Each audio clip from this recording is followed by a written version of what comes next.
splitting is when you try to take the harmony of the ideal and the real and you try to split them apart. Hey guys, welcome back to Make Away Life Coaching. I'm Sarah and I'm the life coach here. We are in a series called Save Your Relationship, Stop the Split. And I hope you were able to see the video last week. If not, go on back to our, channel and check it out. Okay. So I want to give you some tools that can help you, life coaches like myself. I'm really into giving you like concrete things you can do. So the first thing to do is to forgive yourself. Okay, you're gonna blow it. You're gonna have both. You're gonna be both good and bad in the same day 100 times. Okay, that's just like the thing. Now, if you've done something really awful that hurt somebody, that's gonna require more work. But for just everyday blowing it, I gave an example in the last video about when I was a new mom. This was devastating to me. It sounds like such a stupid example, but for me, it was extremely devastating. Okay, I put my 4-year-old son, I was a new mom. It was his first soccer game, I think. Anyway, I put his uniform in the wash to like make it, I don't know why, not, chemical smelling, for his first game. And I wasn't keeping an eye on the clock and I didn't realize the washer was gonna go on forever. So I realized, oh shoot, like halfway through the cycle, I gotta get that thing out of there because we gotta go. And the washer, before the cycle was done, I guess it locked and I couldn't get it open. I unplugged, I was like freaking out. Could not get it open. We were like 30 minutes late. And I went into a shame spiral. It was honestly one of the most moments of being the most ashamed of myself as a mom I've ever been. I know that might make sense to you, but to me, like, sports are a big deal and being on time is a big deal. And I don't know, I was like, I'm a stay-at-home mom. How can I not be managing this? Shame spiral down the drain.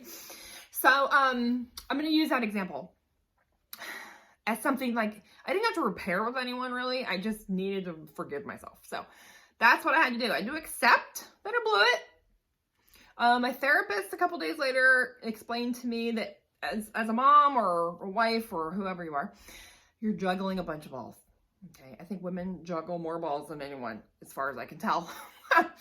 So you have all these balls in the air. Some are glass, some are like plastic. Okay. And she was like, Sarah, this soccer game was not a glass ball. Like, you dropped it, but it didn't break. It's fine. Pick it back up and throw it back in the rotation. I was like, good point. So now I always ask myself if I'm feeling like I did something bad or I'm having a feeling that I think is bad or something. I ask myself, like, is this a glass ball? Because glass balls, you don't want to drop those, but you might. And I've done it. Okay. Like, so if you've dropped a glass ball, then you need to go back and repair whatever's broken. Like if it's with a spouse or at work or whatever you blew that was kind of way more important, you need to make that right. But you still need to forgive yourself and accept that it was done and that, it was done because you're both good and bad at the same time. Now, if it's not a glass ball, then it doesn't really necessarily, I didn't have to go to my 4-year-old. I actually did tell him, like, I'm really sorry we're late because of this uniform. Like, I blew it. I tell my kids I blew it all the time. And I apologize all the time. So anyway, so that's the thing. It's like, just accept it and move on. You are forgiven by God. Okay? If you have accepted Christ into your life, then you are forgiven. And God knows you're a sinner and he knows that you're good and bad. So there's no surprises to anybody. So you want to be able to forgive yourself. It gets easier. I want to promise you that. Okay, so another tool is to question your ideal. When I was a mom, well, let's just stick to the same example. My ideal, I guess, was like my kids would never be late to anything and they would have uniforms to get washed before they ever wear it. I don't have that rule anymore. Okay, so question, why is it that this thing is so important to me? Like, I had to do that work with that soccer incident with the uniforms and be like, is this really what I care so much about? Like, is this really what I think a good mom is? A good mom is somebody who never makes a mistake? No. So you have to kind of look at whatever ideal you're holding up in your work life or your spouse life or whatever for yourself. Be like, is this even true?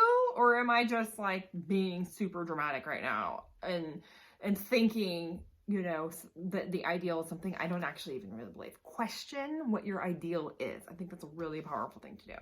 Another thing is to watch out for shame. This is another tool. Monitor your self-talk. Okay, so when you blow it, it's gonna happen. You need to watch what you say to yourself about that. It's very powerful how you speak to yourself. And again, this is practice for how you're gonna speak to others. So it's really good work to do because it's gonna benefit everyone you love and know. And even the lady like at the grocery store who checks you out. It's gonna benefit everyone. So guilt is when you feel bad for the thing you did. Shame is when you feel you are a bad person because of what happened. Okay, see the difference? Guilt is about the action, like, oh, I shouldn't have yelled at you, darling. Shame is like, I am a terrible person for yelling at you. I'm the worst wife in the world. It's too much, you know, that's shame. So you want to monitor your self-talk. You can even start a little journal where you just say, like, what was your negative self-talk and write it down. And then draw a line down the middle of the paper. And on the other side, write what's true. So it's actual truth self-talk. Because a lot of the messaging we have is from our childhood and we don't even believe it.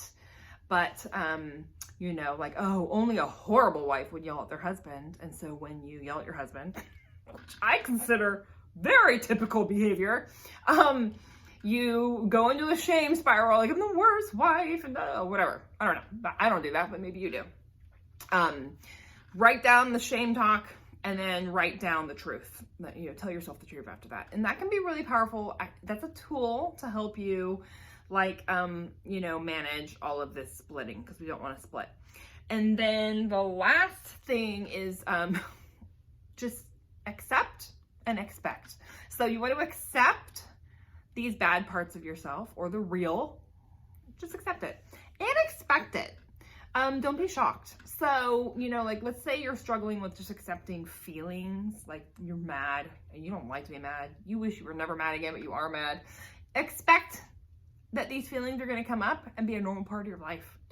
Don't fight it, man. Like, again, it doesn't have to drive your behavior. Our feelings are not in charge of our behavior. But they are our feelings. My therapist told me they're like the blinking, your feelings are like the blinking light on your dashboard in your car. Like if you need oil, it blinks at you.